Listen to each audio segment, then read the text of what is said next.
Good morning students.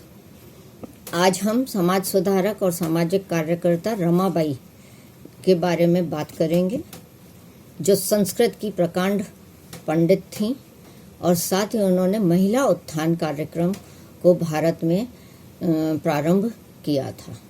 उन्होंने उस समय संस्कृत की शिक्षा ग्रहण करी थी, जबकि उस जमाने में महिलाओं और निम्न जाति के वर्गों के लिए संस्कृत पढ़ना मना था, परंतु उनके पिता ने उनको यह शिक्षा दी थी और 12 वर्ष की उम्र में उन्हें 20,000 श्लोक संस्कृत के याद थे।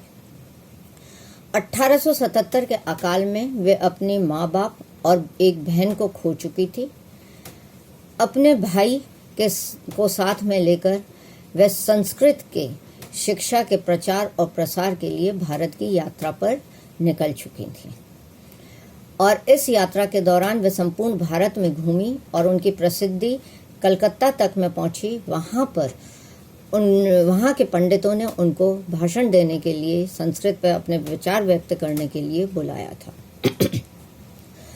उनके व्याख्यान से प्रभावित होकर के केशव चंद्र सेन, जो कि थियोसॉफिकल सोसाइटी के सदस्य थे, उन्होंने पंडिता रमाबाई को वेदों की प्रति प्रदान की थी और साथ ही पंडिता की उपाधि व सरस्वती की उपाधि उन्हें प्रदान की थी।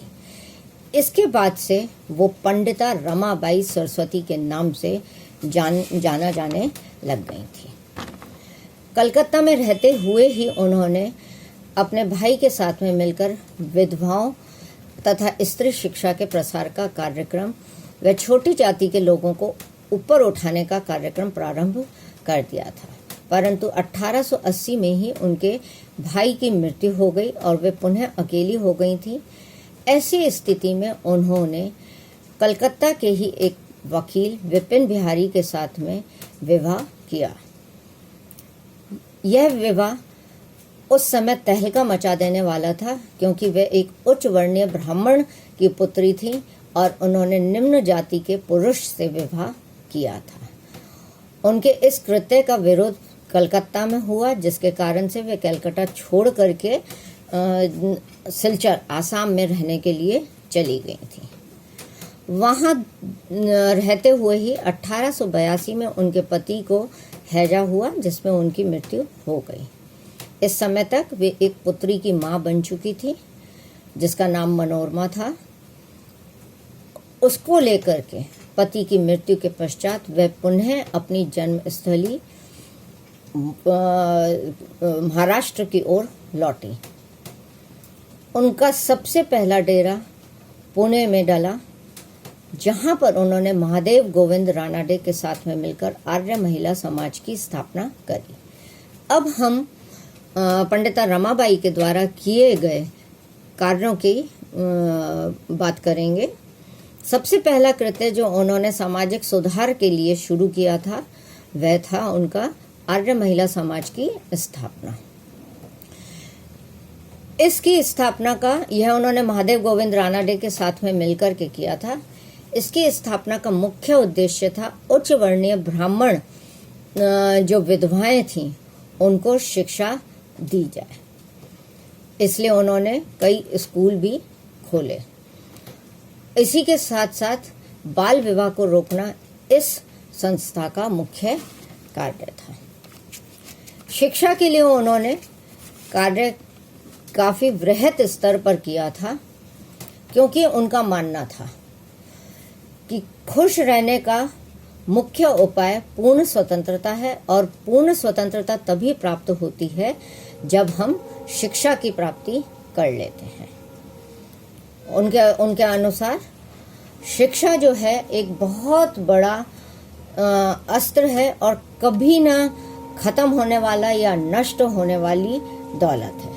इसीलिए जब 1882 में हंटर आयोग की स्थापना की गई शिक्षा के क्षेत्र में, तब उनके कृत्यों को देखते हुए स्त्री शिक्षा से संबंधित उनके विचारों को जानने के लिए उन्हें आयोग के समक्ष उपस्थित होने के लिए बुलाया गया था, जहां पर उन्होंने यह आवाज अपनी उठाई थी कि स्कूलों में महिला शिक्षकों कि शिक्षिकाओं की संख्या बढ़ानी चाहिए तथा स्वास्थ्य क्षेत्र में भी ज़्यादा से ज़्यादा महिला मेडिकल कॉलेजों की स्थापना होनी चाहिए। लॉर्ड रिपन के शिक्षा कमीशन में वो बोली थी कि 100 में से 99 भारतीय पुरुष ऐसे हैं जो स्त्रियों की स्थिति को सुधारने के पक्ष में नहीं हैं। अगर स्त्रियां छोटी सी भी कोई गलती करती हैं तो वो उसका राई का पहाड़ बना देते हैं और सीधे स्त्रियों के चरित्र पर उंगली उठाते हैं। इसलिए स्त्रियों में शिक्षा का प्रसार होना बहुत जरूरी है ताकि वे शिक्षित होकर के अपने एक प्रतिष्ठा बना सकें तथा अपनी एक आइडेंटिटी को स्थापित कर सकें। इसीलिए अगर हिंदुस्तान में शिक्षा को ऊंचा उठाना है तो महिला शिक्षक और महिला डॉक्टर्स इन दोनों का होना ही बहुत जरूरी है। इसीलिए उन्होंने स्कूल में महिला शिक्षक प्रशिक्षण तथा महिला इंस्पेक्टरों की नियुक्ति पर जोर दिया था। उन्होंने कहा कि पुरुषों की सोच ऐसी है, इसलिए जरूरी है कि महिलाओं की मेडिकल जांच महिला डॉक्टरों के द्वारा ही की जाए। इसलिए मेडिकल कॉलेज में महिलाओं की भर्ती होना बहुत जरूरी है। उनकी इस बात ने चारों तरफ तहलका मचा दिया और बात क्वीन विक्टोरिया तक पहुंची थी और महारानी विक्टोरिया ने उनको इंग्लैंड बुलाया, परंतु उनकी इस आवाज ने भारत में लेडी डफरिन को मेडिकल आंदोलन चलाने के लिए प्रेरित किया और बाद में बहुत सारे मेडिकल कॉलेज खोलने की या एक श्रृंखला बनाने की कार्यवाही भी लेडी डफरिन के द्वारा प्रारंभ की गई और मेडिकल कॉलेज में भर्ती शुरू भी की गई। शिक्षा के क्षेत्र में पंडिता रमाबाई ने मुख्य रूप से अमेरिका से लौटने के बाद 1883 में क्वीन विक्टोरिया के बुलाने पे वे इंग्लैंड गई थी, जहां वे 1886 तक रही और 1886 को वो अमेरिका चली गई थी। अमेरिका से जब वे लौटी तो उन्होंने अमेरिका में रहते हुए ही उन्होंने एक पुस्तक का लेखन किया था जिसका नाम था the high cast Hindu women, और इस पुस्तक की बिक्री से उन्होंने जो धन इकट्ठा किया था, मेरे पास इसका एक ऑथेंटिकेट तो नहीं है कि उन्होंने कितना धन इकट्ठा किया, परंतु जो मेरे को इन्फॉर्मेशन प्राप्त हुई है और जो मैंने किताबें देखी हैं उसके अनुसार $88,000 उन्होंने कलेक्ट कर लिए थे। 1886 से 89 तक जब वे भारत लौट करके आई हैं तो उन्होंने $88,000 कलेक्ट कर लिए थे और इस धन का उपयोग उन्होंने विधवाओं के लिए एक रेजिडेंशियल स्कूल बॉम्बे में व पुणे में खोलने के लिए उपयोग में लिया। यह स्कूल पूर्ण रूप से विधवाओं के लिए खोला जाने वाला प्रथम ऐसी संस्था थी। यहाँ पर समाज के द्वारा त्यागी गई विधवाओं को औपचारिक व नियमित स्कूली शिक्षा दी जाती थी और साथ में ही वोकेशनल ट्रेनिंग भी दी जाती थी। इस संस्था का नाम शारदा सदन रखा गया था, home for education, home for life, आप कुछ भी इसका नाम दे सकते हैं। इस तरह से उन्होंने यह संस्था विधवाओं को एक सांस देने के लिए, जीवन अपना पुनः जीने के लिए बनाई गई संस्था थी और उन्होंने इसका कार्य शुरू किया। यह संस्था पूर्ण रूप से विधवाओं को समर्थ व सशक्त बनाने के लिए ही स्थापित की गई थी। यहाँ पे उनको पढ़ना, लिखना, साइंस के बारे में ज्ञान, पर्यावरण के बारे में ज्ञान दिया जाता था। इतिहास को जानने की उनको ज़रूरत बताई गई थी। साथ ही साथ उनको सिलाई, बुनाई, कढ़ाई, गृह विज्ञान जैसी वोकेशनल प्रशिक्षण भी दिया गया था। अमेरिका में रहते हुए ही उन्होंने मोंटेसरी शिक्षा प्रणाली का प्रशिक्षण लिया था। बच्चों को किस प्रकार से शिक्षा दी जाती है, इसका उन्होंने वहाँ पे प्रशिक्षण लिया था, जिसका उपयोग जब भारत आकर के उन्होंने बीए की परीक्षा पास करी तब उन्होंने बच्चों को भी शिक्षा देना प्रारंभ किया था। इसके अतिरिक्त उन्होंने गुलबर्गा, जो कर्नाटक का एक बहुत ही इंटीरियर इलाका था जहाँ पे शिक्षा बिल्कुल ही नहीं पहुँच पाई थी, वहाँ पर उन्होंने क्रिश्चियन हाई स्कूल नाम से विधवाओं के लिए एक शिक्षण संस्था खोली थी। शिक्षा के अतिरिक्त पंडिता रमाबाई ने हिंदू धर्म का विरोध भी किया था। इंग्लैंड में रहते हुए पंडिता रमाबाई ने स्वयं ने ईसाई समुदाय की सहायता व उनके आध्यात्मिक सहारे से उनको हिंदू जाति और हिंदू धर्म की जो पितृसत्तात्मक व्यवस्था थी और पुरुष समाज का जो प्रभुत्व था उसकी सच्चाई का पता चल गया था। इस कारण से वो ईसाई धर्म से काफ़ी प्रभावित हुई और उन्होंने ईसाई धर्म में धर्मांतरण कर लिया और इसी के साथ ही उन्होंने हिंदू धर्म में फैली हुई कुरीतियों जिनसे कि वे बेहद आहत थी उनका विरोध करना प्रारंभ किया। सती प्रथा और विधवा प्रथा जैसी कुरीतियां उनके मन को कचोट रही थी। यही कारण था कि हिंदू धर्म की कुरीतियों को वे एक शोषण के रूप में देखती थी। वो कहती थी ये हिंदू स्त्रियों के विकास के लिए नहीं बल्कि उनके शोषण के लिए ब्राह्मण वर्ग के द्वारा बनाई गई कुछ रीतियां हैं। उन्होंने अपनी हाई कास्ट हिंदू विमेन अपनी पुस्तक में लिखा कि हिंदू होना किसी महिला के लिए कितना बुरा परिणाम हो सकता है यह कोई सोच भी नहीं सकता। उन्होंने बताया कि किस प्रकार से धर्म की आड़ से बाल विवाह, सती प्रथा, जातिवादी समस्या उत्पन्न होती है। उन्होंने अमेरिका में जाकर के हिंदू धर्म का पुरजोर समर्थन कर रहे स्वामी विवेकानंद के विरोध में लिखना शुरू किया और उन्होंने कहा कि मैं अपनी पश्चिम की बहनों से यह गुजारिश करती हूँ कि वे भारी खूबसूरती से संतुष्ट ना हो। महान दर्शन की भारी खूबसूरती पढ़े लिखे पुरुषों के बौद्धिक विमर्श और प्राचीन प्रतीकों के नीचे काली गहरी कोठरियाँ हैं। इसमें तमाम महिलाओं व नीची जाति का शोषण चलता रहता है। रमाबाई के इस प्रकार के नारीवादी विचारों के कारण हिंदू धर्म में फैली बुराइयों का उन्होंने विरोध किया और उन्होंने महाराष्ट्र में जो ब्राह्मणवादी पितृसत्तात्मक सत्ता चली आ रही थी उसके बारे में लिखा और विरोध प्रकट किया। 19वीं सदी तक उन्होंने धर्म और जाति के जो नकारात्मक पहलू थे उसको पूर्ण रूप से नकार दिया था और खुली चुनौती देना, लिख करके खुली चुनौती देना उन्होंने प्रारंभ किया था और इस चुनौती का ही परिणाम था कि उन्होंने एक निचली जाति के पुरुष से शादी कर ली थी। उन्होंने हिम्मत के साथ अपनी इस पुस्तक में हिंदू महिला की समस्याओं, बाल विवाह, विधवा विवाह व अन्य अत्याचारों पर लिख करके ब्राह्मणवादी पितृसत्ता को खुली चुनौती दी थी।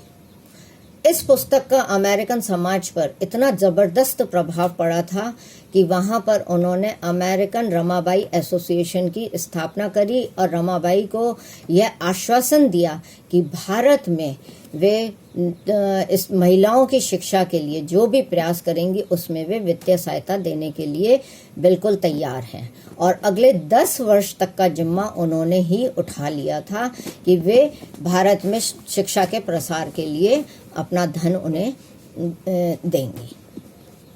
समाज सुधारक के रूप में हम रमाबाई की बात करें तो उन्होंने जाति प्रथा को छोड़ा और जाति भेदभाव को भी छोड़ा। महिलाओं के हक और अधिकार के लिए उन्होंने आवाज़ उठानी प्रारंभ करी। उन्होंने 1889 में भारतीय राष्ट्रीय कांग्रेस के 5वें अधिवेशन में कुछ ऐसे शब्दों से अपने भाषण को शुरू किया जिससे वहाँ के लोगों ने उनको खड़े होकर ओवेशन दिया। उन्होंने कहा, भाइयों मुझे क्षमा कीजिए, मेरी आवाज़ आप तक नहीं पहुंच रही होगी, लेकिन इस पर कोई आश्चर्य नहीं है क्योंकि आपने कभी किसी महिला की आवाज़ सुनने की ही कोशिश नहीं करी। क्या आपने उसको इतनी शक्ति प्रदान की है कि वह अपनी आवाज़ आप तक पहुंचा सके? तो इस प्रकार उनकी इस सेंटेंस ने ही वहां पर एक प्रकार का तहलका मचा दिया था। वो क्योंकि खुद सामाजिक बहिष्कार को झेल रही थी, इसलिए वे महिलाओं के उत्थान और हिंदू महिलाओं के साथ में अत्याचारों से मुक्ति प्राप्त करना चाहती थी और इसीलिए उन्होंने मुक्ति मिशन नाम की एक संस्था खोली, जो आज भी रमाबाई मुक्ति मिशन के नाम से सक्रिय है, जहां महिलाओं को सहायता दी जाती है, उनको शिक्षा दी जाती है तथा उनको आवास उपलब्ध कराया जाता है। बच्चों को और अंधे लोगों को वहाँ पे शरण दी जाती है। समाज के निम्न वर्ग को ऊपर उठाने के लिए इस संस्था के माध्यम से कार्य किया जाता है। यह संस्था भी उन्होंने 1889 में ही स्थापित करी थी। यह प्रारंभ में मुक्ति मिशन जो था वह परित्यक्ताओं और बच्चों के लिए एक सुरक्षित घर के रूप में तथा विधवाओं के लिए एक रक्षा करने वाली संस्था के रूप में स्थापित किया गया था और यहाँ पर उनको शिक्षा, स्वास्थ्य, वोकेशनल ट्रेनिंग, यीशु के बारे में यानी ईसा मसीह के बारे में सब कुछ बताया जाता था और महिलाओं के अधिकारों व शिक्षा के लिए उनको जागृत किया जाता था। इसके अतिरिक्त जब 1889 में पूना में जब अकाल पड़ा था तो पंडिता रमाबाई एक बैलगाड़ी में बैठकर उन्होंने पूरे महाराष्ट्र का दौरा किया और वे वहाँ से उन सभी विधवाओं को, बच्चों को जो अनाथ हो गए थे, ऐसे वृद्धजनों को तथा बेसहारा औरतों को लेकर के अपने मुक्ति मिशन में लेकर के आई, जहां पर उन्होंने उनको सहारा दिया, शिक्षा दी और ऐसी वोकेशनल ट्रेनिंग प्रारंभ करी, उनके लिए ऐसे रेमेडियल कोर्स प्रारंभ करे ताकि वो अपने पांव पर खड़े हो सकें। और यही कारण था कि आगे चल करके इस संस्था के कई छात्राओं ने या औरतों ने मेडिकल ट्रेनिंग भी ली, शिक्षिका भी बनी और जो बाहर नहीं निकल पाई पढ़ाई के लिए, उन्होंने डेयरी फार्मिंग और प्रिंटिंग प्रेस जैसे कार्यों को अपनाया और उन्होंने यह कार्य अपनी आजीविका चलाने के लिए करा। इसी तरह से उन्होंने शारदा सदन, जो मैंने आपको अभी बताया था, उसको शिक्षा के लिए स्थापित किया था, परंतु यह विधवा आश्रम के रूप में खोला गया था और जिसके 4 मुख्य उद्देश्य बनाए गए थे। पहला, विधवाओं को शिक्षित करके समाज की सुसंस्कृत सदस्य बनाना। दूसरा, उनको पाश्चात्य रंग ढंग से बचाना। विधवाओं को ईसाइयों के जाल से बचाना और शारदा सदन को सही मायने में विधवाओं का सच्चा घर बनाना। इसके लिए उन्होंने महिलाओं की ट्रेनिंग भी प्रारंभ करी, जो ट्रेनिंग शिक्षिका के रूप में दी गई। उनको दाई, जिनको आप धाय भी कहते हैं, दाइयों की ट्रेनिंग उनको दी गई। साथ ही उन्हें, जिसको हम आज के युग में नर्सिंग ट्रेनिंग कहते हैं, साथ ही उन्हें नर्सरी ट्रेनिंग भी शुरू की गई। इस प्रकार शुद्ध शिक्षा का वातावरण ही रखने की व्यवस्था की गई। इसके साथ ही उन्होंने जो अमेरिका से पैसा मिला था वह 10 साल में ख़त्म हो गया था, तो पुनः वे अमेरिका गई और वहाँ से फिर वे धन लेकर के आई और उन्होंने एक और आश्रम में ही एक भवन और खोला जिसको कृपा सदन का नाम दिया गया। इसमें न केवल विधवाएं वरन समाज की पतिताओं को भी आश्रय व काम देने की व्यवस्था की गई थी। इसी के साथ साथ इस कार्य में उन्होंने अपनी पुत्री को भी जोड़ दिया था। इस प्रकार एक उच्च जाति की महिला का उन्होंने शिक्षा के क्षेत्र के बढ़ाने में अपने विशेषाधिकार का बहुत प्रयोग करा और महिला शिक्षा और उनके महिला अधिकारों व सशक्तिकरण पर उन्होंने बल दिया। जिस दौर में महिलाएं शिक्षा के लिए तरस जाती थीं, उस दौर में रमाबाई ने महिलाओं को संस्कृत की व भाषाओं की शिक्षा दी। उन्होंने स्वयं ने यह अपनी शिक्षा के स्तर को बढ़ा करके वो 6 भाषाओं की ज्ञाता थी। अंतरजातीय विवाह करने वाली वे ऐसी प्रथम महिला थी। हिंदू धर्म को छोड़ने वाली, हिंदू धर्म को छोड़ करके ईसाई धर्म को ग्रहण करने वाली और वो ऐसी महिला थी जिन्होंने अपने ज्ञान से उस समय के पुरुषों का मुंह बंद कर दिया था और कई महिलाओं के लिए वे प्रेरणा का स्रोत भी बन करके रही थी। चूंकि उन्होंने बचपन से ही ब्राह्मणवादी पितृसत्तात्मक व्यवस्था को झेला था, इसीलिए उन्होंने इससे लड़ने का प्रयत्न किया और इसमें वे सफल भी रहीं। उन्होंने हर नियम, हर उस परंपरा को तोड़ने की कोशिश करी जो 19वीं सदी की उच्च वर्णीय हिंदू महिलाओं को बंधनों में जकड़ने का कार्य करती थी। उन्होंने संपूर्ण भारत की ही यात्रा नहीं करी, वरन उन्होंने विदेश में भी कई स्थानों की, उन्होंने ऑस्ट्रेलिया की यात्रा करी, उन्होंने जापान की यात्रा करी, उन्होंने यूरोप की यात्रा करी, उन्होंने अमेरिका की यात्रा करी और इन सभी जगहों पे उस जमाने में जबकि भाषा का इतना ज़बरदस्त कॉन्स्ट्रेंट था, आपकी पहनावे का और खान पान का इतना ज़बरदस्त एक कॉन्स्ट्रेंट था, ऐसे समय में उन्होंने पूरे विश्व का भ्रमण करके और भारतीय महिलाओं के लिए आवाज़ उठा करके उनको जागृत करके एक ऐसा कार्य किया जो हम उस समय में सोच भी नहीं सकते हैं। उन्होंने हमेशा अपने पिता के आखिरी आदेश को माना कि अगर आप जीवन जीते हैं तो एक सम्मानीय जीवन जीना चाहिए और उस सामान्य जीवन को आप तभी जी पाएंगे जब आप ईश्वर की सेवा में रत रहेंगे। रमाबाई ने ईश्वर की सेवा यानी मानव जाति की सेवा करना ही अपना धर्म माना और अपने जीवन का आदर्श ही उन्होंने इसको बनाया। अपने साहस से, अपने आत्मविश्वास से, अपनी सेवा भाव से उन्होंने एक अनुकरणीय उदाहरण स्थापित किया, जिसका परिणाम यह रहा कि 1919 में महारानी विक्टोरिया ने उनको केसरे हिंद की उपाधि दी। परंतु उनका धर्मांतरण हिंदू समाज के लिए एक इतना बड़ा कलंक सा बन गया था कि महाराष्ट्र के इतिहास लेखन में उनको पूर्ण रूप से निग्लेक्ट किया गया और उनके लेखन को कहीं पे भी जोड़ा नहीं गया। परंतु अब जब विमेन स्टडीज़ की महत्ता बढ़ गई है, तब ऐसे समय में हम पंडिता रमाबाई के बारे में अध्ययन कर रहे हैं और उनकी बातचीत कर रहे हैं। Thank you so much.